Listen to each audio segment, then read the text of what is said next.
You are now listening to a member of the Disney Podcast family. Head over to Disney Podcast Family on Instagram to see all the latest posts for this show and links to other great Disney podcasts.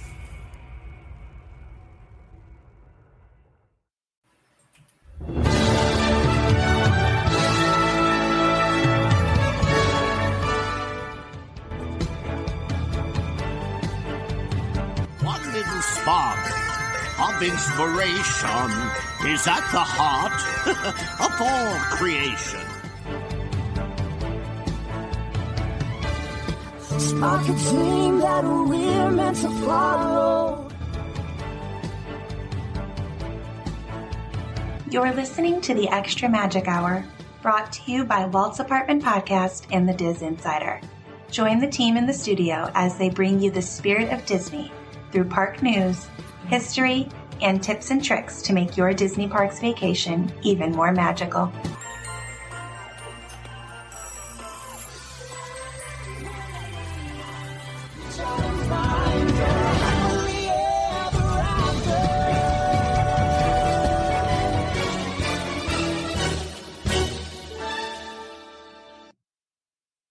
Hello, everybody, and welcome to the Extra Magic Hour, brought to you by Walt's Apartment Podcast and the DisInsider.com. We are back. We're excited. Lots of park news to discuss and stuff to talk about. I only got one of my hosts here with me tonight. Lewis, how you doing, buddy? I am doing pretty good. I'm glad to be back here on Extra Magic Hour. Yeah, we got a big week, so we got get the show in the can and finish and get our week going here. So we discussed last month on Walt's Apartment. We had our bonus episode with Danny from Just Ask Danny.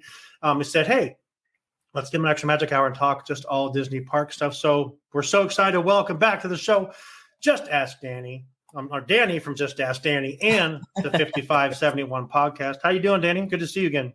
Good. I'm glad to be back. I've never been on EMH, so I'm excited to talk parks. Yeah, this is my baby. If you talk about all the shows we have from the old podcast that we had, I created Extra Magic Hour. So this is my favorite because it just talks parks. So it's my absolute favorite one of them all.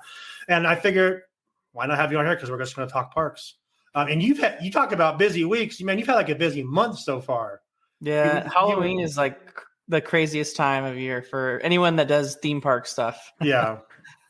But you've been killing it. I was following along when you were doing your Halloween Horror Nights. You're like putting everything on the X and like showing all the stuff. And I'm like, okay, still, I'm not sure if I like that, but it'd be cool. We're going to talk about that at the end because I want to get your thoughts on that. But yeah, like I said, last month when you were on, we said you were going to go do Oogie Bash and Tiana's Palace, and the same. No, Tiana's was the same day as Halloween Horror Nights, right? You did both, or yeah, Well, actually, not that day. I waited until Saturday, so a couple of days later. I was going to originally do them both the same day, but then I just was like, this is too much. Plus, I wanted to get to Halloween Horror Nights a little bit earlier. So right. I listened to your show last week, the 5571 podcast. Anywhere you can find your podcasts, you are a Spotify podcast, but great show. Your show's always, will you have a show coming out this Tuesday or? Yes, I will have one coming out on Wednesday. Okay. Because I'm recording this tonight. That's fair. Yeah, you got to edit and stuff. Yeah. But tell us about your YouTube channel and tell us about your podcast, and we're going to dive into these topics and just have some good discussion. Yeah, so I have a YouTube channel under Just Ask Danny. I post theme park content, mainly Disneyland stuff.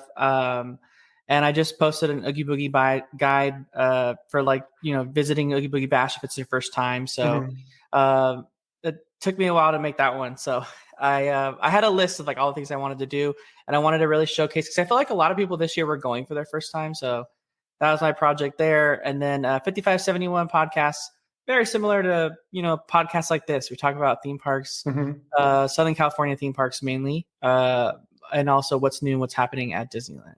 Yeah.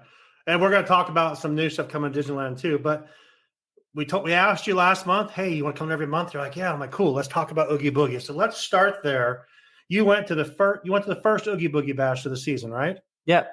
Just walk us through what Oogie Boogie is. I know our listeners talk about it and they've listened and they understand what it is, but you were there. Tell us what you thought about it this year, the differences, the new villains, if they were cool. They looked cool from what I've seen from a few different people. But just give us your overall thoughts of Oogie Boogie. Yeah. It it was a really fun event. It's basically a Disney's Halloween. It's a Disney Halloween party, right? So you're gonna have trick or treating. You're gonna be able to come to the park in costume. They've kind of created their own way of kind of interacting with characters at Oogie Boogie Bash that works really well for an event like this to let you be able to see all of them. They incorporate the character meet and greets with the treat trails. So when you trick or treat, you're also meeting a specific villain character. Right. And they kind of usher guests along so that they're, the line's always moving. So it never really feels like you're waiting too long for anything. But it's a normal after dark event at Disneyland, right? So you can get, short attraction waits if that's something that you want to do, or you can focus on just the entertainment and the character meet and greets and the trick or treating and spend all your time doing that. So there's, it's really kind of how you want it to be over at Disney California Adventure Park. So in all honesty, if you really wanted to go and experience Disney California Adventure with very minimal waits, right, Oogie Boogie Bash is the time to do it. So all the rides are open? A lot of them are, yeah. A lot of them are. So I have a few questions. Mm-hmm. Your favorite villain that you saw, who was that? I just feel like the best villain overall really recently has been Sid from Toy Story. Yeah. He always has the longest line, but I think he just gets really into his interaction, right? He's making fun of all the guests, arguing with them, just being like the character Sid from the movie. Anything I've seen, like highlights anyone has shown, that's what everyone shows highlights of him basically arguing with whoever that is on there, But yeah. He's very good character and he's gained popularity, I feel like, the more he's been out. So definitely I think that one, or maybe like Ernesto de la Cruz, just because how intricate and well done the costume is for that. So he's pretty interactive too, correct? He is, yeah. I felt like last year when he debuted for the first time, he sang a lot more and like performed. This time he wasn't singing as much. He was playing the guitar, but he was kind of doing a lot more talking and interacting specific to the guests that were walking in front of him. I don't know if that was just like when I was there, but we kind of stayed around for a little bit, and that's kind of what he was doing. So I know last time when he was singing, it kind of really made a lot of people stick around, and they kind of want people to walk through. You know what I mean? So that kind of makes sense. There's a little change in that because of that. So I got a question. Yeah, absolutely.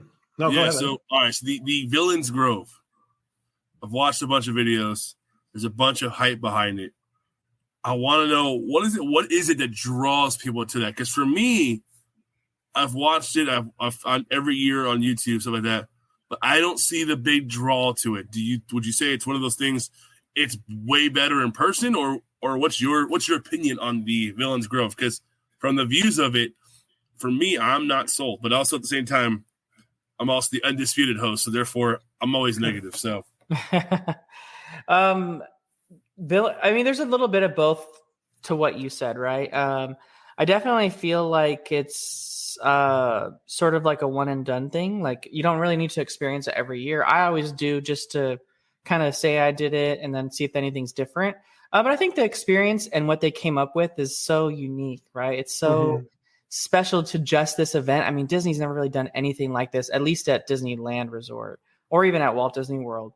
And it's just like this, sort of almost spooky-ish walkthrough, like kind of maze experience. And the first time I experienced it, having gone in blind and not really knowing, we were told that it was going to be like you're walking through like a mystical world where the villains had been there, and they left a little bit of their essence behind. And so you're kind of trying to walk through, figuring out which villain's which based on the stuff that you're walking through. So it made it really cool the first time. To kind of walk through it and experience it. I think it's very immersive, and a lot of stuff doesn't come up on camera. Like when they do the laser projections and stuff in the trees, it's really immersive when you're walking underneath it. But when you see it on camera, it kind of looks lackluster. Gotcha. Okay. And there's characters in there as well, or is that just a trail? That's just no characters at all. It's just like the like the echoes of their voices. It's like Gotcha, okay. it's like the character was there and they were so powerful that when they left like a part of themselves, like an echo of themselves. And so, you know, you've got like Maleficent, like you hear her laugh, and then That's cool. you hear crows, and then you see like the vines, the green vines growing everywhere. And then like in the Frollo section, when you first walk in, like you see, you know, broken stained glass and fire burning in the trees, and you hear his like kind of evil laugh in the distance. So it's all, it kind of just leads you through. It's got a very spooky vibe the whole time, but it's not too spooky most of the time for kids. But it's just spooky enough to where it very much feels like Halloween. Right. And there's not like any like jumps or anything like jump scares, anything like do they do any of that kind of stuff there? There's I mean, I guess you could kind of say it, like in the Scar segment, they have geysers because you're supposed to be like in the lava area where Scar's at, right? So they have steam geysers, and they go off, and they're pretty loud when they go off. Right. And they're kind of like hidden. So that can kind of cause a little bit of jump scare. And then the very last segment before you go in through the wisps and like final finale part, you're in the essence of like the evil queen from Snow White. So And she does her really loud, wicked laugh, and at the same time, there's a thunder and lightning strike in the trees, and a lot of times, I mean, never fails every single year. When you're in that segment and you're walking out, there's always a kid right there that's crying. So yeah, that makes sense. It's probably scary enough for them to where they don't like that. So I think it was I've watched so many and listened to so many different things, but I think it was you that said that isn't that right up against the hotel? it is. Yeah, it's like right underneath some of the really expensive rooms too. That's crazy. So but it only goes like 11, right? So it's not that late. Well, the event ends at 11, but the queue probably still has about a 30 to 45 minute wait by the time the event stops. I guess you got to deal with that. I will say this: I stayed at the Grand Californian once, and I literally was in a room where I stood on my balcony, and you could see the Soarin' building, and then literally the I can't think of it right now. The Grizzly River Run was literally that was my view where the monorail went by right in front of us. All night long, they tested Grizzly River Run. And you just hear roll number 4, and then like they were literally all night long. They were running. You could hear them running the tracks, and like that was interesting. I thought it was interesting if you're paying that much, you know, for a room. But I guess you got to do maintenance sometimes, so you really can't. You can't complain. I stood out there for an hour a night and watched them basically like wash off the sidewalks. It was kind of cool to see what happens at night too. So. I was going to say, I think, but for a lot of fans that go to Disneyland, those are the rooms that they want. I love it. Don't get me wrong, but I was gonna say it's not many people are going there for the R&R that you go to, like say an island and get sleep. You go to that. I want to say there's a Disney thing called Disney R&R where it's you're putting 10 miles on your feet each day, and that's the most relaxing thing you can do for a weekend. But then you come home on Tuesday and you're like, what did I just do? So it's an odd type of R&R that Disney fans seek. Yeah, absolutely. Back to Oogie Boogie. They don't do World of Color for this, right? Yeah, they had a World of Color show the first year in 2019. It was pretty bad. It was not going to mince any words. It was called World of Color Villainous, and it was probably the most boring World of Color I've ever seen. Okay. And they probably thought so too because they never brought it back. And they do the parade now, right? Yeah, they've always had the Frightfully Fun Parade. When they brought it over, I feel like they had some changes to it the first year, but it's remained unchanged. So a lot of people are kind of, more on that, I guess you could say. A lot of people kind of give Oogie Boogie Bash, at least that are regulars that go to Disneyland every year to go to these Halloween parties every year. When they go to these After Dark events, they usually expect something new. Yeah. And Oogie Boogie Bash really doesn't offer anything new other than just a couple new villains, maybe 2 or 3 new villains replacing older villains that were there. And for some people, that's not a big deal. Like they are big on tradition, especially when it comes to visiting a Disney park. And if you think about the Magic Kingdom, right, they've never really changed the Very Merry or the Not So Scary Halloween Party. with a few exceptions, like adding the Hocus Pocus show, stuff like that. But for the most part, it remains unchanged. And some people like that. They want to come back every year. They got tradition. But I feel like the Disneyland crowd's a little different in the sense that it's more locals and they're trying to always find something new all the time. I don't know. It still sells out like in 4 hours. So I know. Well, there's people that waiting for it.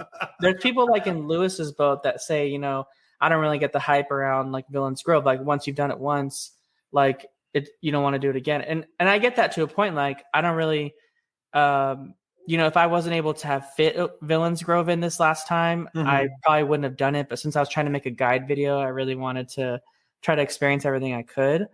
And, but I feel like if I was just visiting for like normal, I probably wouldn't go to Villains Grove since I've already experienced it. And I know that they didn't change it. It seems like it'd be pretty easy to change out the villains that they're featuring inside Villains Grove each year to kind of make it different. I feel like the fact that it's been the same exact one every single year. But like you said, it keeps selling out. A lot of people still haven't experienced it. A lot of people this year had their first time ever doing it. That's cool. So I guess there's maybe both sides to it. I don't think it's not fun. I really love the party, and I think it's probably one of the better After Dark events period ever. But if you're looking for something new every single year, like Oogie Boogie Bash is probably not going to be that. Okay. The two new characters this year, the two new villains. I cannot think of the character from Big Hero 6. What's his name? Yokai from Big Hero 6. And then you also had I forgot his name too. From Judge Doom, right? Judge Doom. Yeah, Judge Doom Dr. from Doom. My bad. Roger Rabbit. I'm like, what is that? But did you have a chance to see those? I did, yeah.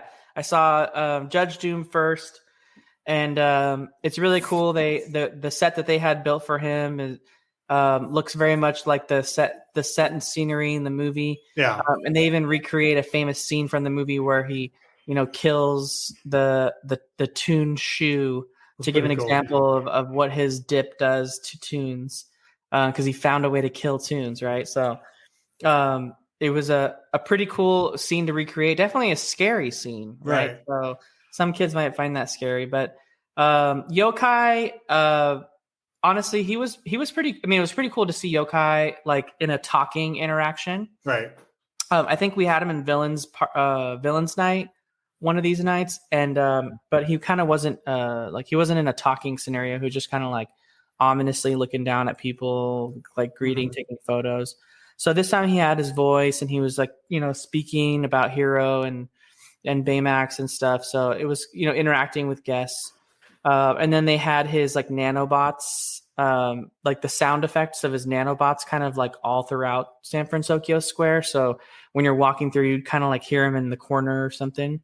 Almost like they're, all over the whole San Francisco area. Nice. I get to see that too. I'm excited to see that when I go down. Yeah. I have a question though with Dr. Doom Judge Doom. Not Dr. Doom. Judge Doom. I'm curious though, like how would you feel? And I was thinking about this. How would you feel they did not bring back Judge Doom next year? Because I feel like some of the villains, you almost create that FOMO in a way where it's like next year he's not there, because I thought Ernesto de la Cruz was so cool that it would have been cool to see the following year he's not there.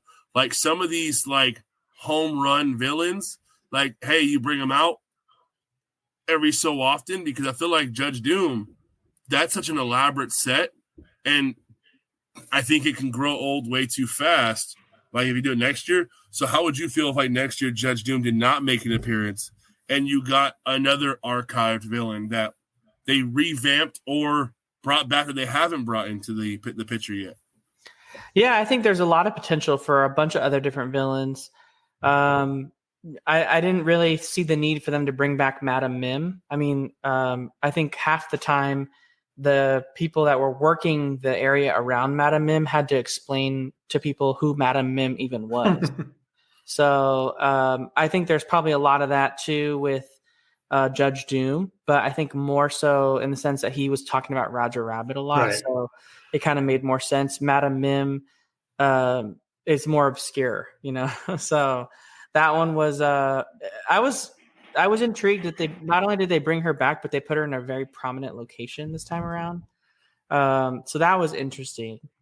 And but yeah, I agree with Lewis. I feel like Judge Doom, like they could take him away and bring someone else. There's so many different villains.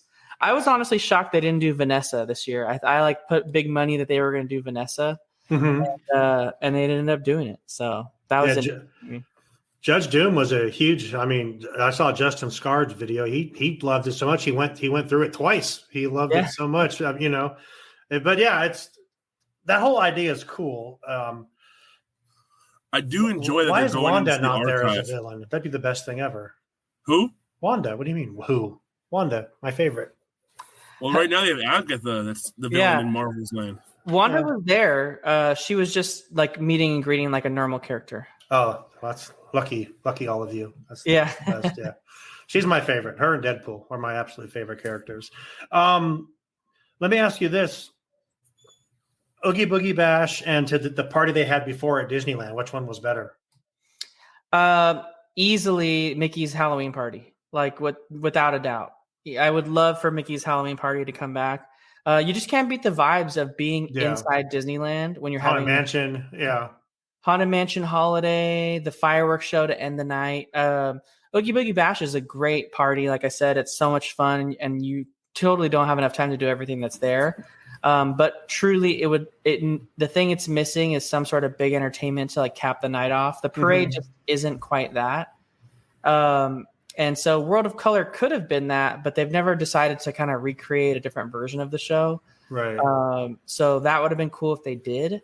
But like when you're in Mickey's Halloween party, I mean, you've got low-lying fog on the rivers of America with the Columbia parked like this pirate ship in the fog. And, you've got Cadaver Dan's singing. We had the Haunted Mansion, Constance Hatchaway out front of the mansion greeting guests. We had Sally Slater greeting guests. We had cool projections on the castle and, really awesome treat trails and the location. And Disneyland, just in really big parts of it are spooky enough with just the lights off. Sure.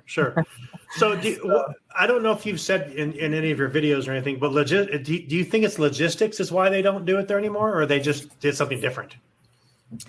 I think, Disney just really wants to, they definitely wanted to do something different, but I think they also want a healthy mix of getting people to spend money over at Disney California Adventure and also Disneyland. I think the logistics, as far as Disneyland Resort, Halloween time has quickly become literally the busiest time at Disneyland Resort. I can't even think of a busier time. I think it's busier than Christmas. I think it's 100 times busier than the holiday season, the summer season. And that it was that way when I was working there too. So it was quickly becoming the busiest time at Disneyland. And I think the logistics of telling a guest who's paying top dollar to visit Disneyland that Disneyland is closing early at 6 p.m. That makes sense too. It's a lot harder to bite off than California Adventure closing early. And then of course, too, I'm sure Disney makes a lot more money at these events when they can sell alcohol. That's fair. Yeah. So. No, don't get Lewis started on that. So, but I am curious to know, was Mickey's Not So Scary Party selling out as quick as Oogie Boogie has been? Because Oogie's Boogies has only been going on.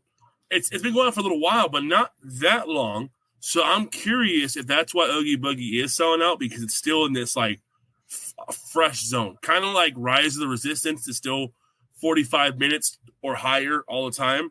I wonder if Oogie Boogies is that because it's still considered fairly new next to Mickey's Not So Scary Halloween Party, where I don't want to say it was dated, but they weren't being the whole new villains. It was almost very repetitive, like Oogie Boogie, we were just saying, has become in a way. So I wonder if Oogie Boogie evolves into something else. Do they get a new host, not Oogie Boogie, where it's somebody else's bash? I'm curious if that would ever come to surface, because I would love to see the numbers what Mickey's Not So Scary Halloween Party was before it transferred over. Yeah, they've kind of bounced back and forth a couple times. They had like a Mickey's Trick or Treat, I think it was called, or something like that. That was at DCA before too, like right when it was still brand new. And then they had Mickey's Halloween Party at Disneyland, and then Oogie Boogie Bash. So I felt like it's so crazy because like pre-pandemic prices were so much cheaper, right? And like Mickey's Halloween Party, they still had like annual pass holder days. So like they had days where the annual pass holders could go like typically on like a weekday to the party, and it was like discounted, and those tickets were like $59, $67. Man. So Oogie Boogie is like almost $200. So it's pretty expensive. But I feel like it's sold out. I don't necessarily know that it sold out as much. It definitely sold out, but I don't know if it sold out as quickly is what I was trying to say. But I feel like Oogie Boogie, like Lewis was saying, kind of does a really good job of creating that fear of missing out. People have seen it, and they're like, oh man, this is something you can't really experience in a normal time. Like, I have to do this. So I'm going to ask you a question because you would be considered an influencer, YouTube person. Do you think it sells out so much quicker now because a lot of the influencers, those people need to get in there to make their content for their channels? Does that make sense what I'm asking you? Do you think like a lot of the people do that because they know I got like you said, you went this time because you wanted to do a how-to video. So do you think that has a bearing on why it's selling out quicker than say in the past when the influencer wasn't as big a thing? Well, I don't know because I feel like I hope that made sense. I went on opening night and I didn't feel like the crowds were that bad for it. And then I was at the parks yesterday, and it's a party night because party nights are on Sunday. So keep in mind, Shawn, when you're there this weekend, it'll be on Sunday. Well, I'm leaving probably 2 or 3 in the afternoon. Oh, okay. On Sunday, I'll be heading. But I have never seen a bigger crowd going into Oogie Boogie Bash. Like the entire Esplanade was full all the way back to Disneyland. Waiting to get in. And for me, it wasn't like that at all. Like I just waltzed right on in. So I feel like all the people that want to get their content and film it, they go on the first night, and that night wasn't really all that packed. But then the other nights are more packed. And then my friend asked me, they're like, I wonder if Disney does that on purpose. They make the night that they know all the people that are going to film it less crowded, and then the other nights they're jam packed. Sure. No, I get it. Lewis, do you have anything else you want to touch on before we move on? Absolutely. So it's more of a armchair Imagineer question. If you can see one big change coming to Oogie Boogie in the next 5 years, what would it be and why? It would be for it to go away and turn into Mickey's Halloween Party again. Oh, wow.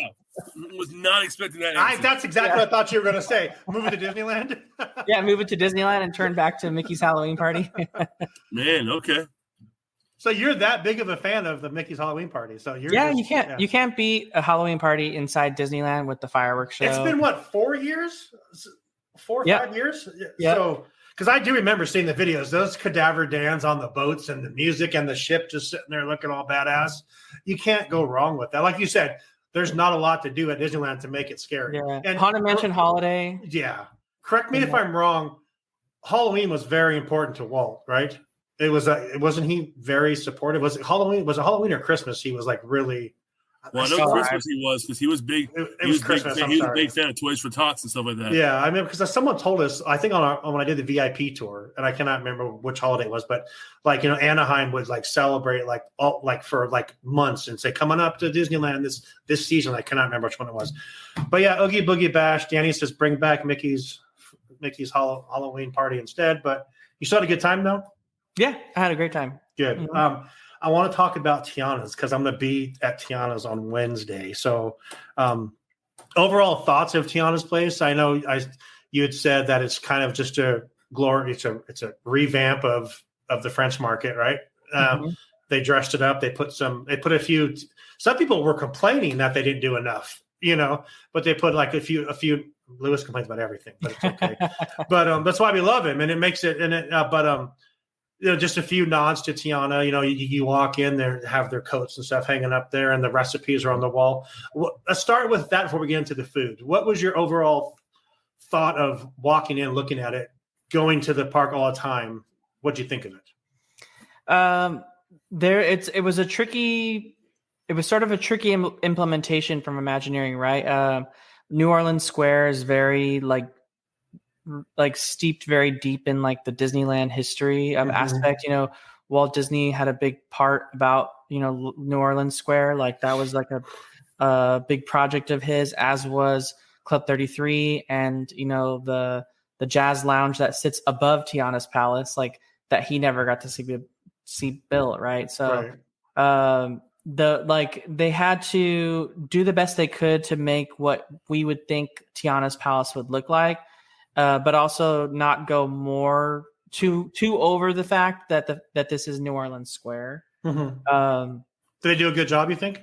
Yeah, I think so. As far as decor and the way that the theming is, it looks very similar to the rest of the stuff that's there, with the exception of the steamboat stacks and all that. But that's part of the theming of Tiana's palace. But they did a really good job of incorporating like authentic New Orleans style cuisine, and using like authentic New Orleans ingredients. I like the recipe card idea around the menu because a lot of people don't, New Orleans style cuisine isn't something that people regularly have, right? Or people maybe never even tried it. They're traveling from out of the country. That's me. I'm not a spicy food person, so I'm nervous because I've been watching all these videos. I'm like, shit, can I even eat any of this stuff? Because I'm like, ranch dressing and spicy food I hate. Yeah, so like each of the recipe things kind of breaks down what's in it and then explains like why it's used and why it's important to New Orleans, like the chicory coffee and like why is that important to New Orleans and like how it's. So I think it was cool because people may see that and be like, what's a chicory cold brew? I don't even know what that is. And so like they may not know, and they explain it. I think that kind of adds to the storytelling of it all. But truly they all truly like play into the storyline of like what they're trying to set in motion for Tiana's Bayou adventure. She's got her restaurant, right? And the restaurant, last we saw Tiana in the movie, she opened a restaurant and it was, had a great grand opening moment kind of thing. Well, we fast forwarded in history. Her restaurant was a success, so much so that she started her own company called Tiana's Foods, which is, she's now then looked for a headquarters for her corporation. And she bought an abandoned salt mine, which is Splash Mountain, right? Totally makes sense. Yeah. So they've got her mom's shop down the street, called Eudora Chic Boutique. That's right next door to the restaurant.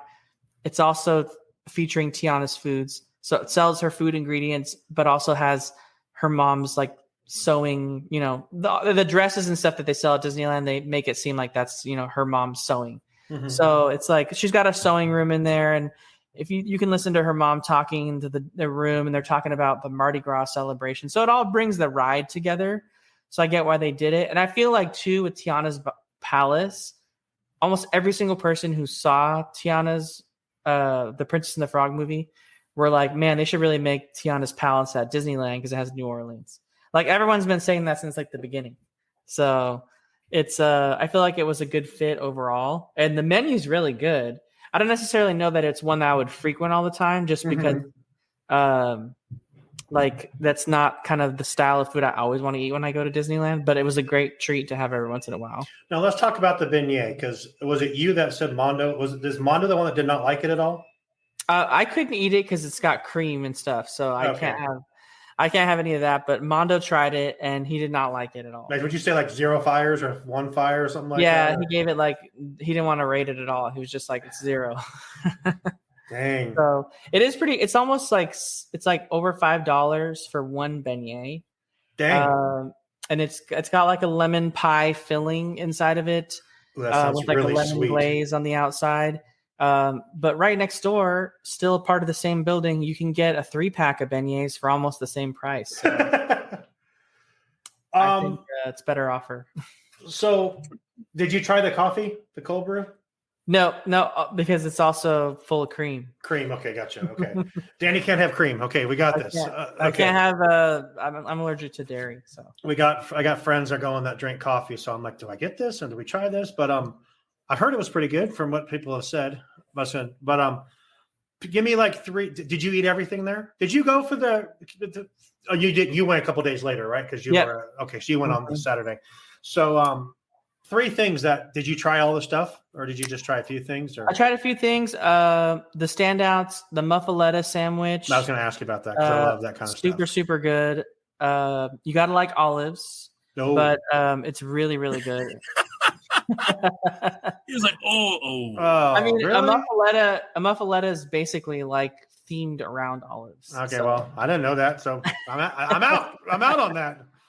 Olives, ranch, and spicy stuff. So yeah. So maybe not the muffaletta for you then, because it's got tapenade on it, which is like an olive spread.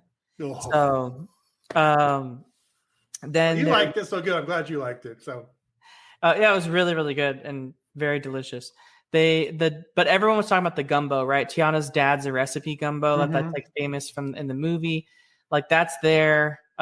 Everyone loves the gumbo. I haven't heard anyone say anything bad about it, but you got to pair it with the cornbread.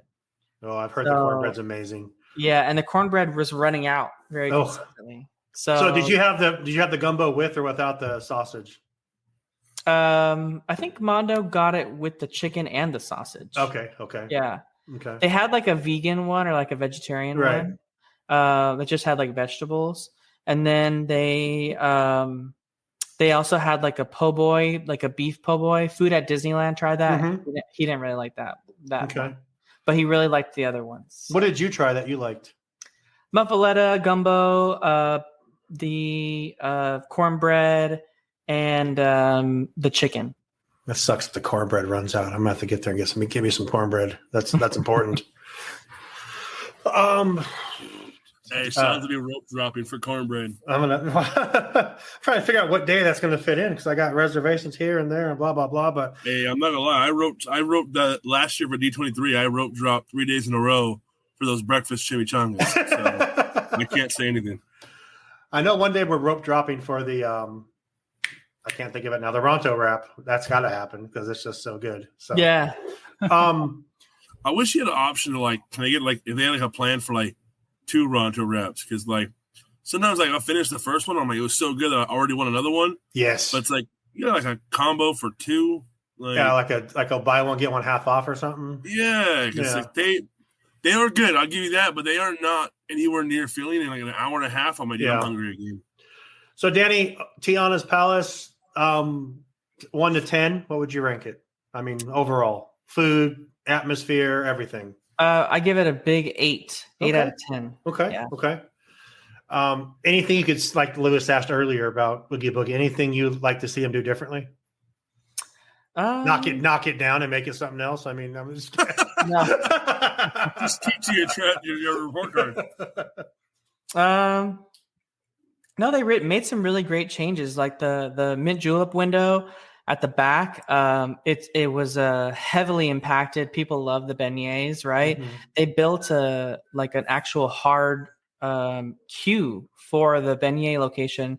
Took a little bit of the dining space away, but gave it to a very much needed queue for that location, and it really does help. So that was a great change.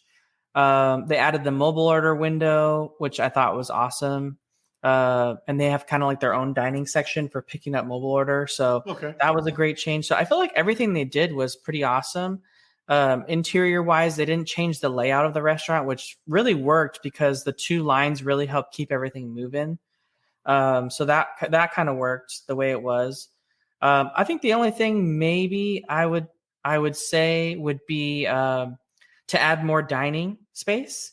But I think they're going to be doing that, right? With this whole change we're going to be seeing coming to that space in between this restaurant and the Haunted Mansion. Yeah. They're going to be adding more dining space. So I think they're kind of already thinking that themselves. So I want to talk about that next month when you're on right before Halloween. I want to talk about that, the Haunted Mansion stuff. But Lewis, any more questions about Tiana? I was going to ask, did you ever try the banana beignets? No, I had bubblegum beignets though on 90s night. Oh, man, dude, the Ooh. banana beignets. I could have like murdered a whole paycheck there. Those things were so good. That sounds amazing, actually. Yeah, I mean, it is like a cream base. So I don't know if you could have it, but oh man, it was. I was sitting there like, I need more. I had like, That sound really good. yeah, I was in the line of Haunted Mansion looking like Cocaine Bear. It was just all over my beard and face. I was murdering those. Beyond bananas are good with anything, so that's okay. So since you mentioned bears, really quick before we go on to Disneyland Forward, let's talk about what happened today at Walt Disney World really quick. Bear gets caught in a tree, not caught in a tree, but went up a tree behind. I'm not familiar with the area there, but behind, I guess, Big Thunder Mountain, just bear decided to go up in a tree. And behind Big Thunder. Yeah, where they're going to build the. So we now know what's behind Big Thunder Mountain. It's a bear cave. Okay. I cannot think of the guy's name right now, but he does a DSNY newscast. What's his name? What is his Jack. Jack posted a thing on Twitter X, and it said churro bear, and it was the cocaine bear, but it showed churros instead of cocaine. So hilarious, but he just wanted a churro. That's it. But yeah, it's thoughts on that. That's just funny to me. I don't know. I mean, they announced changes to the country bears, and there must be an open open call. Like, here we go. At first, I thought it was a joke, and then Airbnb made a post saying this is fake, and then all of a sudden, Scott Guston and Blog Mickey and everyone else is saying, no, this is real. And then the Florida Wildlife Commission said, no, there's a bear there. How does a bear, for one, get into Walt Disney World? I was just gonna say, how does a bear sneak in, but we can't sneak in? Like, come on, How does no one see this, Danny? I didn't even know before this morning that there were bears in Florida. That's what I'm thinking. I'm like, that's why I thought it was fake. I'm like, there's no mountains in Florida. It's the flattest state in the United States, I think, tied with Kansas. So I was like, where do bears live? I guess they just live in trees. Maybe? Do they have bears in Animal Kingdom? I was gonna say, I don't know. Do they have bears in Animal Kingdom? Because I don't know if that's a thing or not. Did it get out, and how far away is that? One of the other park. They pay better. How far away is that from Walt? Do they have bears there? They don't have bears. So this bear came literally from like North Carolina or something and just chilled on down to Orlando. That's the first thing I said. How the hell does a bear get to Florida, and why? Yeah, it did not make sense to me. I didn't know that bears before this morning. I didn't know that they had bears in Florida. I knew they had like wildcats and stuff like that. Yeah, I didn't know, and of course gators, right? But I didn't think they had bears. My question is, how long was it really there? Because if someone just noticed it, I mean, was it there? Was it like living there for a while? And was it like rolling around the park at night eating and then, got caught going back up into its home? But that was my first thing. I'm like, how? There's no way. Because I live in Oregon, which, I mean, there's bears back here behind our dealership. There's a mama bear that had a baby back here, and we go back and like stand and look far away, literally like 200 yards away, and deer and everything. But California, there's mountains because I've seen them in California. But same thing Danny said, Florida, how and why? How did a bear get to Florida? I want answers. I want it too. Yeah, we all do. It sounds like they got rid of it not got rid of it, but I'm assuming that they darted it because they said that they were taking it out. They probably just walk up to it and take it. I mean, they probably had to, not euthanize it, but sleeping, what's the stuff? What am I trying to say here? Yeah. Tranquilizer. Sorry. Yeah, I was going to say tranquilizer dart. Yeah, because then they said they took it out and they took it to a different place. Where? Where did you take it? Animal Kingdom. Georgia? I mean, did you take it out of the state?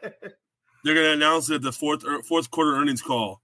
In November of 2024, we'll have our first ever bear exhibit at Animal Kingdom. Yep. That bear's getting ready for Winnie the Pooh, Blood and Honey 2. Blood and Honey 2. Which Lewis watched Blood and Honey. Did you watch Blood and Honey? Absolutely not. No. It is the most cheesiest, corniest, greatest B horror film of all time. Like, did you watch Cocaine Bear? Because I did. It's probably I haven't. I don't want to watch that one, but I haven't yet. Oh man, but it's bad too. But the only reason why I watched Blood and Honey was because there's been leaked footage or images of Tigger for Blood and Honey 2, and I'm like, oh, good. I was like, you know what? I want to watch this. So me and a buddy, before he took off to Philadelphia, we stayed up late. We watched Blood and Honey, and it's only like an hour and 22 minutes, and it is the most cheesiest, corniest, amazing movie of all time. Like I may have to watch it just because of that. We found ourselves laughing more than actually like any type of scariness. That's how I was with Cocaine Bear. I'm like, did that just happen? That didn't just happen. Come on. All right, we're getting off topic here. Let's talk about Disneyland Forward. This is the big plan going forward with Disneyland. I just want to get you guys' thoughts on it. Me and Lewis talked a little bit before. So if you don't know, Disneyland Forward is a project that Disneyland is trying to rezone space around Disneyland because there is literally no more space around the Disneyland resort to actually increase or do anything extra. So now they're talking about taking over parking lots to create more attractions, more fun. I like the idea of the original idea of moving over across behind DCA where you have around the Pixar Hotel and then moving around the Disneyland Hotel and then making those extensions of Disneyland and DCA. So the Disneyland has to propose everything to the city. The city has to approve it. This is going to be a project that's going to take years and years and years. I heard someone say 2040 when it might actually be done. That might be wrong what I heard, but I know that they've taken some steps forward this weekend. So they proposed some stuff to the city of how it's not going to impact the neighborhood behind the parking lots. Also, there's talk of making the Toy Story parking lot a third gate. Is that true, Danny? Have you heard that? I don't know. I think the thing that's kind of crazy about all the people online that post content, the bloggers and TikTok creators especially. Right. That's why I think I saw was the Toy Story thing. But yeah, I think the TikTok creators, they love to just post stuff because it really gets people to watch it and interact with their content. But I think the thing that's the big, the people throw out these dates like 20, 40 years. All Disney has shared with us about this project is that it's just a rezoning and it's space that they would like to have to carry Disneyland Resort with new expansion possibilities for the next 30 years. Okay. They didn't say that they literally want to fill every single spot of this space with theme park land and it's going to take 30, 40 years. They just want to have the option to expand the parks with new rides, new attractions, new lands for the next 30 years. Because right now, in the next 30 years, if they don't have that space, they just have to repurpose what they've already got, which means taking away rides people maybe really like, reimagining things, kind of like what we're getting over in Animal Kingdom a little bit with what they proposed for Disney's Animal Kingdom. But I don't even know. I've known nothing about city zoning, right? I don't even know how often that happens and like when they rezone things, but essentially what is the Simba parking lot? So the parking lot to the left of Disney's Paradise Pier Hotel, which is where you park if you want to visit downtown Disney just for the day. And the former downtown Disney parking lot on the opposite side of the Paradise Pier Hotel. And also all the hotel parking lots in front of the Disneyland Hotel. Those are two spaces that Disney would like to have the city rezone and re-recognize as a space they can use for theme parks, right? Because right now they own this land, they can build on this land, they can do whatever they want on this land as long as it's not theme park use, right? Because it's so close to homes, and people might say, "Oh, well, the Disneyland was there first." That may be true, but where those homes and apartments and everything were built many, many years ago, like when Disneyland was brand new, the theme park wasn't anywhere even close to that place. Right. So, for the theme park to get closer to it, it's a rezoning, right? So basically Disney's like, hey, city, we want you to be able to rezone this space and let us use this land for theme park use. And in return, if you do that, and they're saying, oh, and by the way, if you do a rezone this space, we're going to give ourselves these really strict rules that we have to follow, that you as a community have helped build and create alongside of us. so that it makes the way that we use this space for theme parks fit with the rules you're trying to give us, so that we're complying in every step of the way with what you want, but also at the same time getting what we want, which is expansion to the land. So when we first went to some of the planning, meetings about this, that they were the community meetings, right? They wanted to make it known that like there would never be a nighttime spectacular or any type of spectacular nighttime show that would create sound in any of those spaces. So we're not immediately knock off like a World of Color type of situation. Right. They also said that there would never be an outdoor attraction in the likes of California Screamin' or Incredicoaster, whatever you want to call it, in that space, because it's too close to homes they would never do. Sure. Another rule they're giving to themselves is that anything that they build in a grand scale in those spaces would have to be finished on all sides. So the perfect example of this would be like if you've ever seen the backside of Expedition Everest in Disney's Animal Kingdom. It's completely unfinished and it's like a building and it looks really not so great from the backside, but not everyone sees the backside of it because there's a very rare instances you go back there. Mm-hmm. Also, another thing you might think of, both of you guys having gone there, the backside of Cars Land is really terrible as well too. Yeah, so they're saying they wouldn't do that? They're saying that if they built something that's of that scale in Cars Land, that it would have to be finished on all sides so that it's themed fully 360.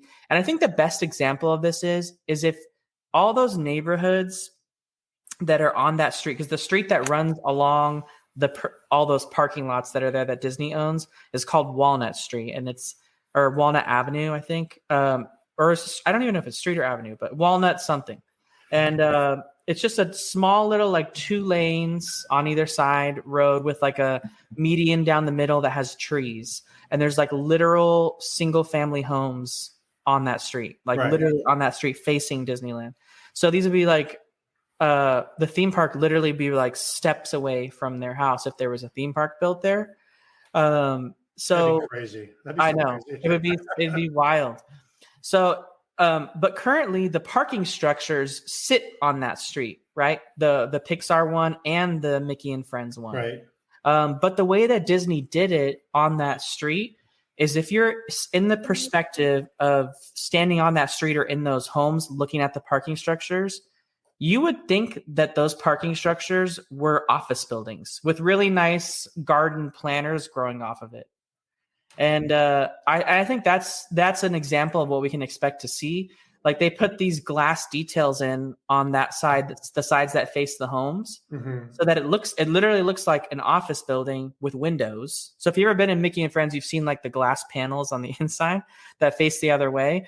Well, because on the other side, it gives the perception that you're looking at an office building with like really nice planters growing on it. So truly, when you're in those neighborhoods and you're looking over towards the structure, unless you look at the very, very top of it where you can sometimes see cars driving on the top, you would never know it's a structure. It just looks like an office building. I think I'd realized that because last time I was down there last year, I Ubered in and I was like, where are we going? And I'm like, what are these buildings? And I guess that's exactly what you're talking about. I thought it was like buildings behind the parking structure. That totally makes sense. Yeah. So I think that's the vibe that they would go for. So if they built something there, it would have that vibe. I was going to ask, because what are you going to do? Put like 30-foot retaining walls to keep the sound away from the houses and stuff? That would look terrible. If you did something like you're saying, that totally makes more sense. Yeah. And they also did it. So in that report that because Disneyland Forward started to resurface again because when we were meeting and having these planning meetings with the community, they were saying that at some point they're building all these rules and then they're going to submit these rules to the city along with the proposal to rezone the land. So the city can consider, okay, we'll rezone this land, and these are the rules that Disney will abide by. And I need to be clear just for the people listening. It's not that the city's making Disney abide by these rules. Disney is saying we're going to make ourselves abide by these rules as like a way to be a good neighbor. Sure. So I just want to I want to make this clear. So none of this has happened. Did I totally misunderstand what everything I've seen on TikTok the past like 3 days? None of this has happened. Nothing's been submitted recently. They submitted the rezoning proposal to the city, and they, more importantly, they submitted that rule book. So all the people on TikTok and like YouTube and stuff that are making content about it, they're combing through the rule book and reading what Disney has said we would hold ourselves accountable to. But I don't necessarily know that they know the reasoning. They almost think that they're treating it as if like Disney's giving them an example of what they want to build there. And the way they proposed it to us in the meeting was that we have no concrete plans for how we want to use any of this space. And the reason, and the guy that was presenting it said, why would we waste precious resources of having Imagineers spend time to blue sky something when we don't even know we're allowed to do anything there? That's completely fair. Okay, I will back off that topic then. Well, hold on. No, there is an article out there though that shows what is intended, like an outdoor attractions, kid attractions. Yeah. Again, it's going back to what Danny was sharing.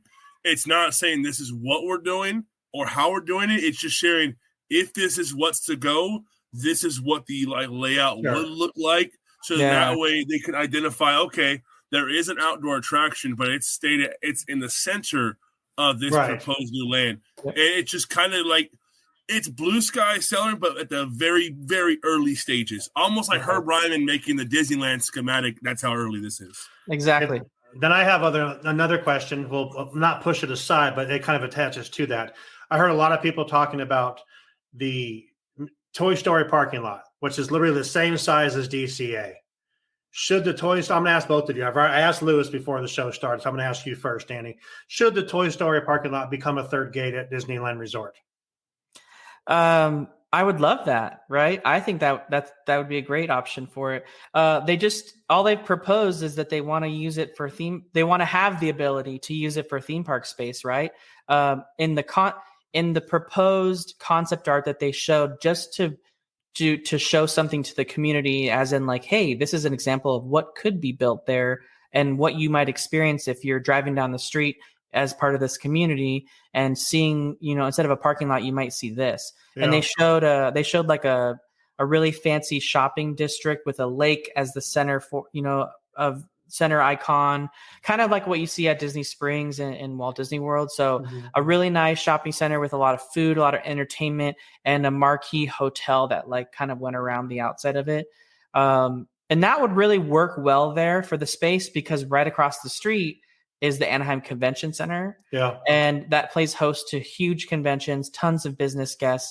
And a lot of times those business guests just really don't have a lot of places to dine other than like the Garden Walk, or they got to go somewhere farther away. So I guess we'd have to look at it from a business perspective and really see what's going to make Disney more money. Is a third theme park going to make more money when they're right across from the convention space? Or is it going to be a really high-end shopping center with dining that can just bring in tons of revenue whenever these big conventions come into town? That totally makes more sense than what you just said than the third gate. I would love the third gate though. Yeah, absolutely. That'd be the best. I mean, even if it's like a complete like a water park kind of thing, or just something totally different. I mean, isn't there a Great Wolf like right around the corner from Disneyland or something now? Yeah, it's just down the same street, Harbor Boulevard. It would. I mean, that'd kill there. Lewis, any thoughts on the old Disneyland Forward third gate? You're muted, bro. I'm with Danny. I would like to see a third gate. Do I see it happening? No, especially hearing that Disneyland Forward isn't going to be hey, we're going to break ground and knock out Disneyland Forward. We may bust down the wall on DCA side first, work on that for a few years. Ultimately, Disneyland Forward is going to become the third gate without actually having a third gate. And you're going to have, in that proposed article, there's potential for 16 different style attractions, which is almost as many attractions as DCA has by itself. Right. So as much as I would like to see a third gate, I think having it as a shopping center, hotel, having that, and then the opportunities for D23 and things like that to expand into that, Mm-hmm. I think that seems like the more plausible idea, especially when you have things like Cotino or Cosino out here in Palm Desert growing and becoming this story living. I do think that's another alternative path that Disney is venturing down. Trying to bring back some of Walt's, Epcot vibes there. I would not even be surprised if they did that. So that's kind of that with Disneyland Forward. Go ahead. I was just going to say for Disneyland Forward, so we got to think about what's for Disneyland Forward. It's all really exciting, right? Like right now, like we mentioned, Shawn started off this segment talking about how right now Disneyland's run out of room. They have run out of room. There's very limited space of where they can go at this point without taking things away that people like or that people hold dear, especially in a place like Disneyland where, there's a lot of memories and sentimental, value being that Walt Disney was there. So, this is exciting in the sense that if it's approved and Disneyland's allowed to rezone, or the city can rezone this space for Disneyland to be able to use it, it lets them start to blue sky. It lets them start to think, okay, where do we want to go first? Do we want to go to Toy Story Lot? Do we want to go to expand Disneyland beyond Splash Mountain, Critter Country? Do we want to expand beyond Pixar Pier in California Adventure? And you have to think about too what's there, right? So on the left-hand side is Simba parking lot, which is literally the only space for guests to park in downtown Disney. Mm-hmm. There's no other space. On the right-hand side, what do we have there? We have a mostly unused parking lot that cast members park in, but there's plenty of other cast member lots where they can be relocated to. And then the other parking lots that are in that space are hotel guest parking for Disneyland Hotel, and then like some dead parking lots that sometimes just get used for storage and don't have anything in. So as far as ease of just kind of going into it, I would say the right-hand side that's expanding Disneyland would be the easier one to start at first, because I feel like we would have to see parking infrastructure vastly change in order for the left-hand side to be worked on, because where do the guests park that want to go to downtown Disney? Could they park in one of the big structures, or is it not worth it? They could, but then you deal with the whole guests in downtown Disney are paying hourly. They're not paying a flat fee, right? So would a guest come to downtown Disney if they had to pay $30 to park? That's fair, yeah. Because I guess right now, don't they validate if you buy something? Yeah, they give you like a couple hours free parking when you spend $20, no matter what you're spending it on, which is pretty easy to do if you're dining, Yeah, no. I was going to say though, imagine that though. I feel like, what if they did that for the parking structures? They said, hey, all parking can be validated. You're still making money in the downtown Disney area. So then it gives the guest the idea, I'll spend $20 there instead of spending $30 at parking lot. You feel like you're getting more bang for your buck, but you're still paying for it. So let's be honest, I wonder if Disney you can't just really spend $20 at downtown Disney. So no, you can't. It'd be brilliant to do that. But imagine like they said, all right, you can validate your parking and you pay for it after. I mean, the only downfall is leaving the parking structure. There's no way you could do it with that. Yeah, never mind. Yeah, because the parking structure when you leave. I was just running through my head. Everyone's gonna have to pay to get out. You're gonna be stuck there for hours to get out. Yeah, hours. Yeah, I did an art show at the Garden Walk one time. It took me about 60 minutes to get out of the parking structure. Jeez. It was nasty. So, thinking way far forward, do you guys? And then we'll do you guys see if they do what you said with the Toy Story lot, making it like this huge dining and spending and thing to make money? Do you see maybe the two parks overtaking downtown Disney and like merging there to where everything is going to be at that place across the street? Or am I way overthinking that? Or downtown Disney is kind of a necessity? I think. But you see what I'm saying, though? You could just kind of envelop that area into.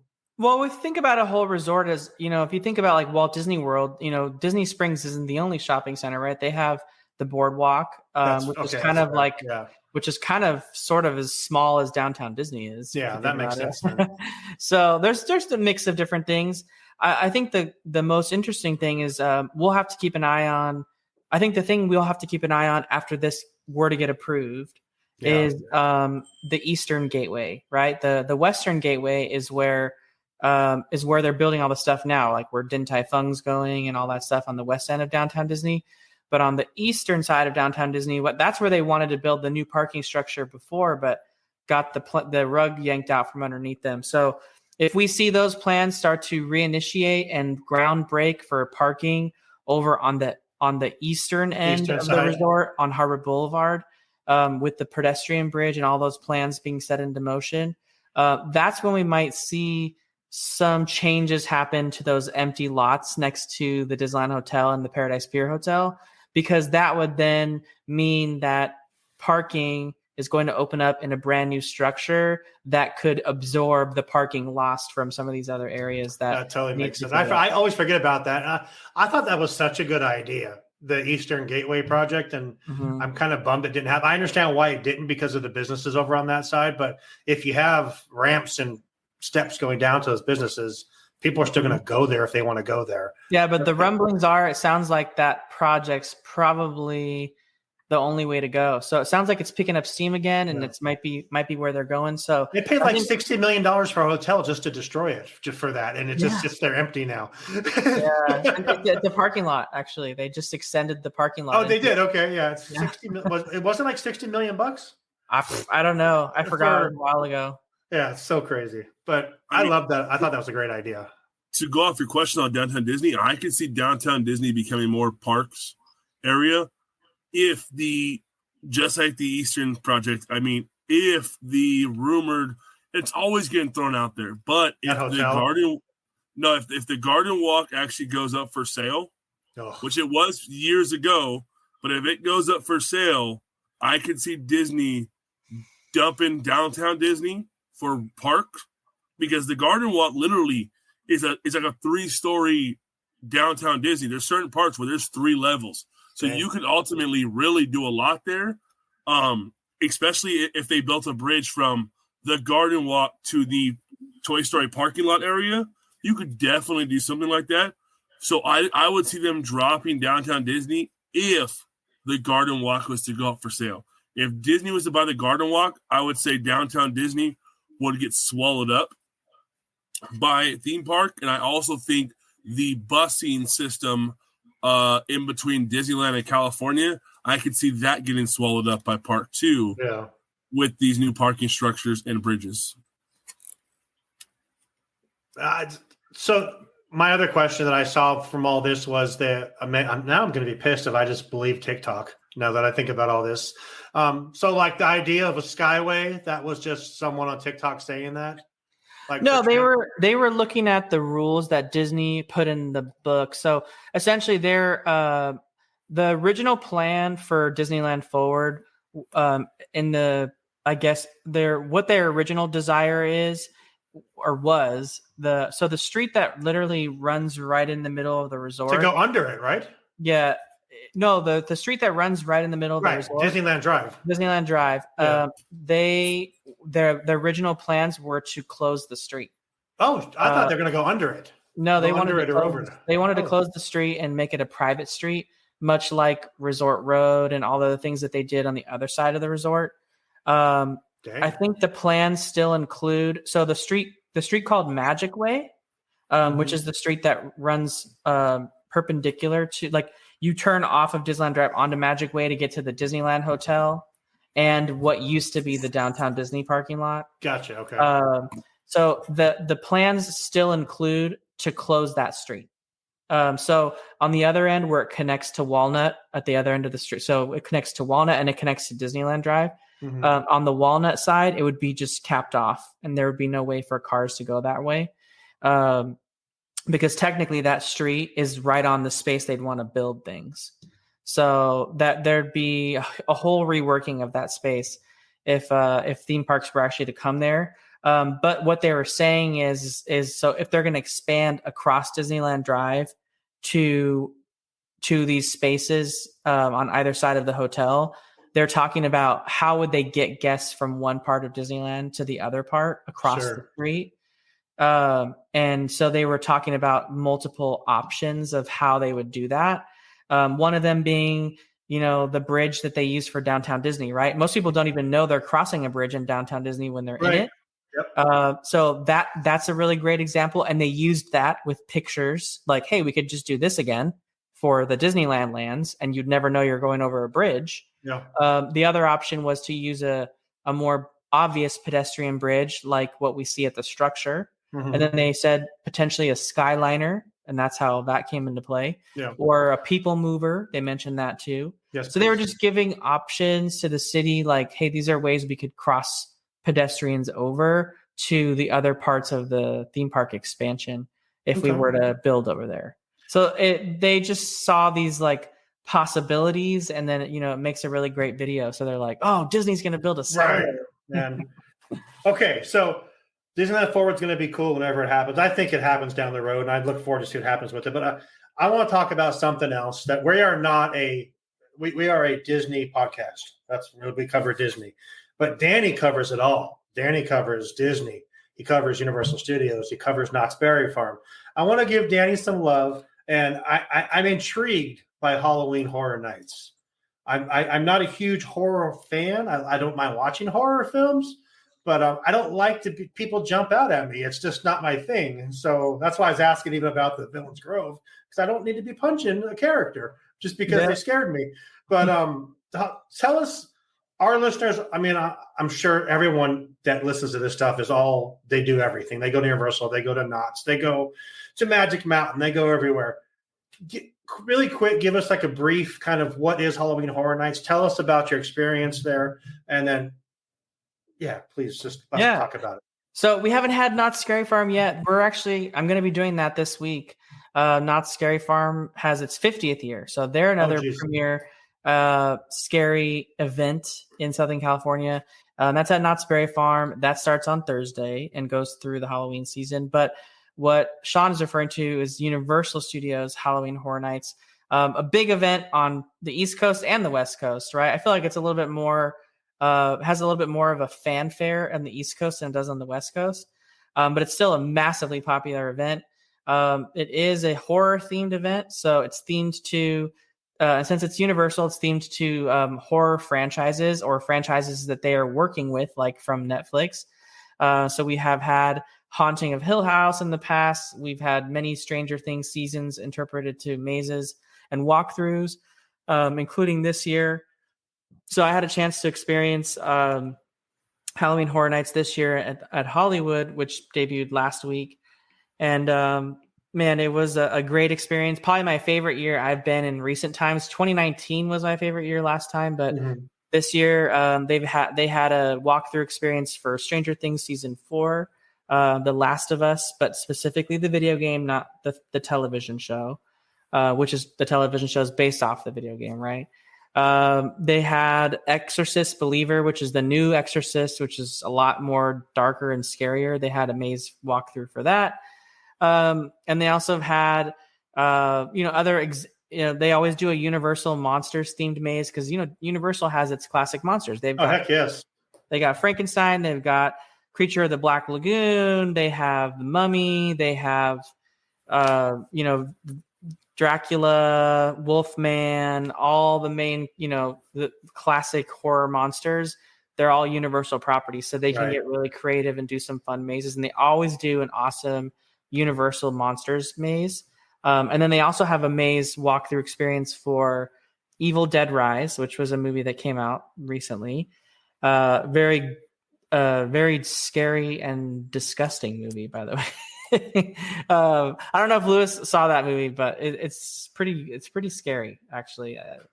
And then they have a show based off The Purge, which is another series. So it's really fun. If you like horror and you like being scared, it's a great experience and it's really fun.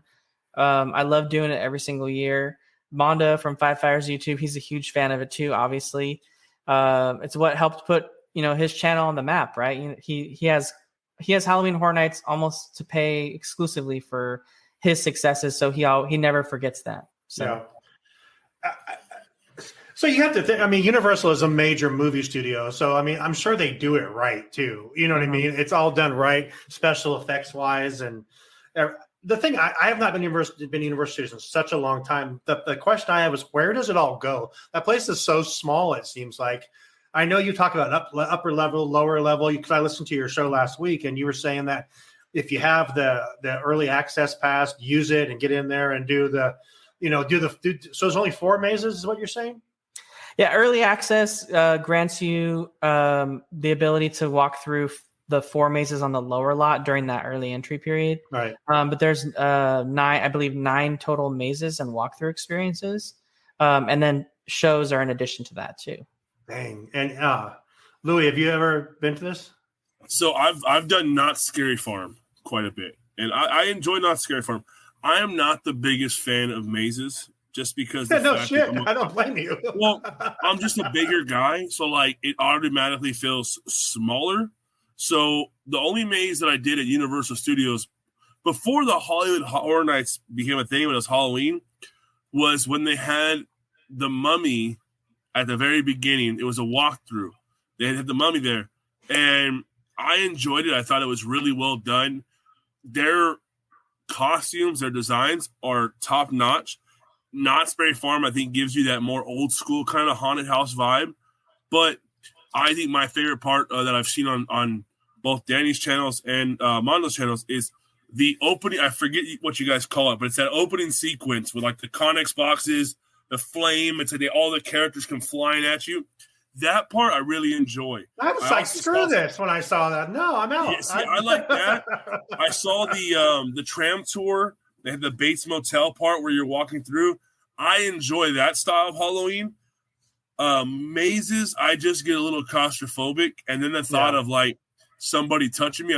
I mean, as we've learned on the live show, I'm not a big touchy person. So like a little touch and I'm swinging. So I'm not a big fan of that. I feel like I would do that. And then that doll. What's that girl that does the weird ass dance? Megan. Yeah, screw that. That looks scary as hell. I'm not gonna lie. I saw that on YouTube. I thought that was. I mean, it could be different in person, but I've watched a video of that, and I thought that looked kind of boring. Like it didn't seem as like it's. There's something about that movie I haven't seen it. I don't know if it's a movie or a show, but there's something about that character in the videos that when you're watching it, it's almost that swimming in the pool at dark and you think there's a shark in the water. It's that type of horror where I feel like seeing that in person, it almost takes it away. It's like the Billy doll from Saw.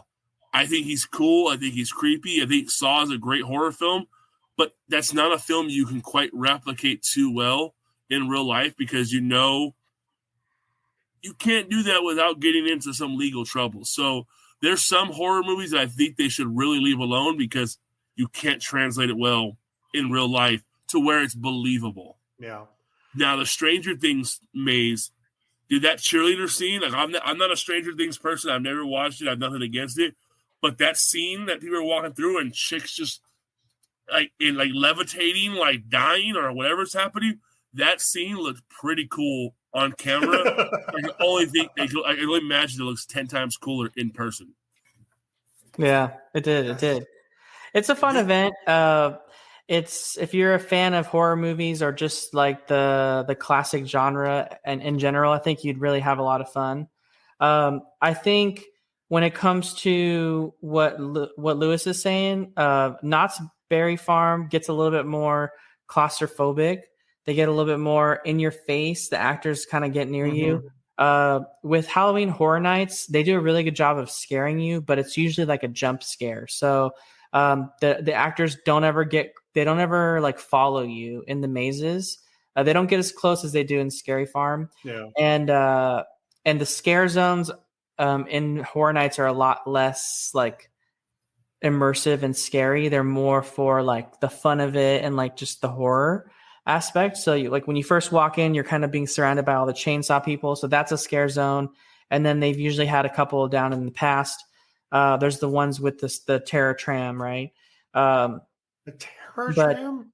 Dude, yeah, that is one thing that I do want to do at Universal Studios. Terror tram, yeah. So that's another one that they do, but not Scary Farm. Like when you walk through the scare zones, like that's a maze just out in the open. Like you're getting scared. There's monsters. There's like scenery. So it's very different. They're different events. I like them both equally. I love Scary Farm. I've gone for so many years and I'll keep going. So I'm looking forward to it. I can't wait to see. I'm going to. Knott's actually invited me to go on their media night, so I'll be covering that. So I'll hopefully have a video about it this weekend.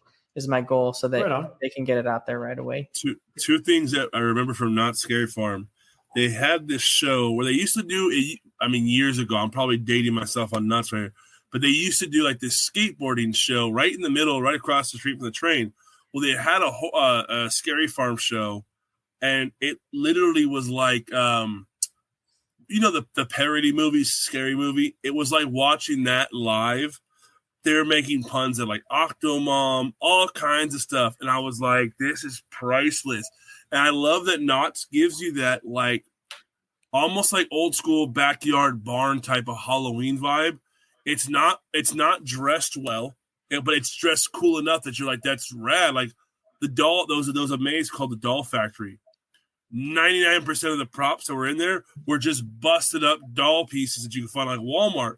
And I was like, dude, they made this spooky, and it's just your average toys that you find at Walmart. So Knott's, I think, does it in a very unique way. But I've never actually witnessed Hollywood Horror Nights, but I would like to give it a try, especially for like the scare zones and the terror tram. Probably not the mazes, but I'm always down to try new stuff. Yeah. So is there a lot, we'll wrap up with this. Is there a lot to do without the mazes? Because I don't think I could do the mazes without, I would be punching people. Is it still fun if you don't do the mazes? You could do the terror tram. You could do the shows and experiences like the Purge show. There's the Blumhouse experience, which had the Megan dolls and like the props and set pieces from like the movie Five Nights at Freddy's, which comes out at the end of October. Mm-hmm. Another video game, movie based off a video game. And they have you can ride some of the attractions that they've got normally at Universal Studios Hollywood. Albeit probably not the shortest waits that you experience at Universal. I don't necessarily, if you're not there to experience any of the walkthroughs, I don't necessarily know that I would recommend going to horror. Okay. Yeah. Okay. That's fair. So let me ask you this, Danny. So you have Oogie Boogie Bash. You have Knott's Scary Farm. Oh, it's hard. You have Halloween Horror Nights right here. Which one are you picking over the other two? He's picking SeaWorld's Halloween. Scream. I would probably pick. Honestly, I'd probably like in the past. I always pick like Scary Farm just because I love the Scary Farm event. Yeah. But like it's such a Oogie Boogie Bash is so different. If it was like Mickey's Halloween Party, I'd probably pick Mickey's Halloween Party over the three. But I really love scary Halloween stuff. So this year right now, Halloween Horror Nights is leading everything by far, like easily. So Knott's has a lot to live up to for sure. But it's their 50th year. Yeah, I was going to say, so I think with the 50th, it's going to be pretty cool. They're going all out. And it's funny, Lewis mentioned the Doll Factory. That's a very well-known fan favorite maze for those that are big fans of Scary Farm. People have a lot of nostalgia for the Doll Factory maze because it's had multiple like versions, right? So they're actually bringing there's a 50th tribute maze this year at Knott's Scary Farm called the Chilling Chambers, which was a maze in the past called like 10 Chilling Chambers. But what the theme of the Chilling Chambers maze this time is each of the Chilling Chambers is a different classic fan favorite maze from Knott's Scary Farm.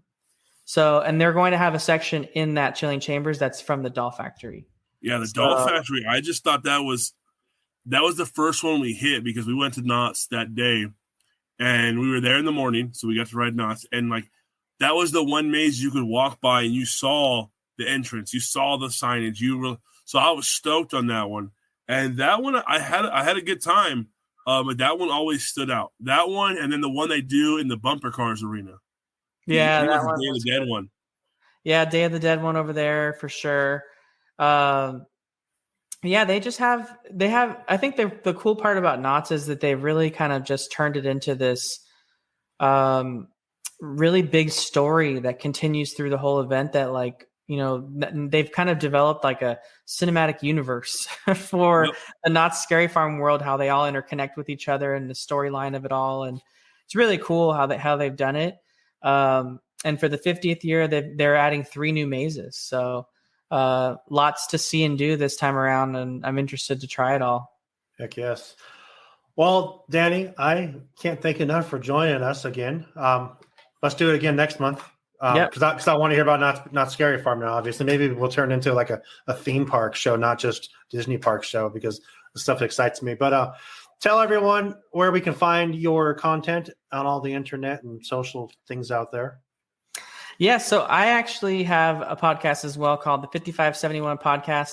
Ironically enough, my episode this week is that's coming out on Wednesday is about Disneyland Forward too, just because it's been cool. Because the project notes kind of came out, and the rule book that Disney has been building kind of like was out there, so people have kind of combed through it, talked about it. So talk a little bit about that. Of course, talk about other things as well too, like what's new, what's happening in Disneyland, and of course I'll have an update video on my YouTube channel for Disneyland updates, and then of course Scary Farm. Hopefully this weekend video there as well too. So lots on the horizons for sure. Good. Like I said, I'm glad that you do this with us. We appreciate you. It's fun. I mean, Lewis goes to the parks a lot, but you're there like every week, so it's nice to have someone we can touch base with and kind of keep our finger on the pulse of what's happening there, if that makes sense, because you're always there. So we appreciate you helping us out and doing big things for our show. So again, like Danny said, Just Ask Danny on YouTube. The 5571 Podcast usually comes out on Tuesdays or Wednesdays. Great show if you just want that straight up. He doesn't have music. He says, "Hey, welcome to the show. Here's the news," and just gets into it. Frills. We give you all the frills here, like we're going to do in a second. But again, Danny, I appreciate you so much. Have a good time at Not Scary Farm. Louie, I will see you this weekend. And from all of us here at the Extra Magic Hour, we hope you have a magical day. Good night, everyone.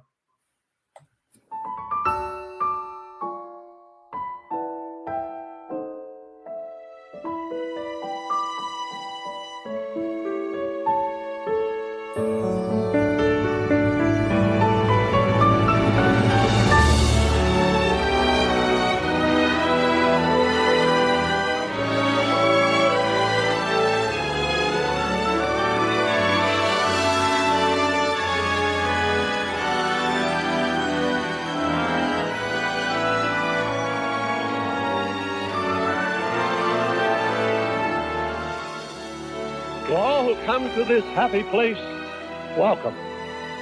Disneyland is your land. Here age relives fond memories of the past, and here youth may savor the challenge and promise of the future. Disneyland is dedicated to the ideals, the dreams, and the hard facts that have created America, with the hope that it will be a source of joy and inspiration to all the world.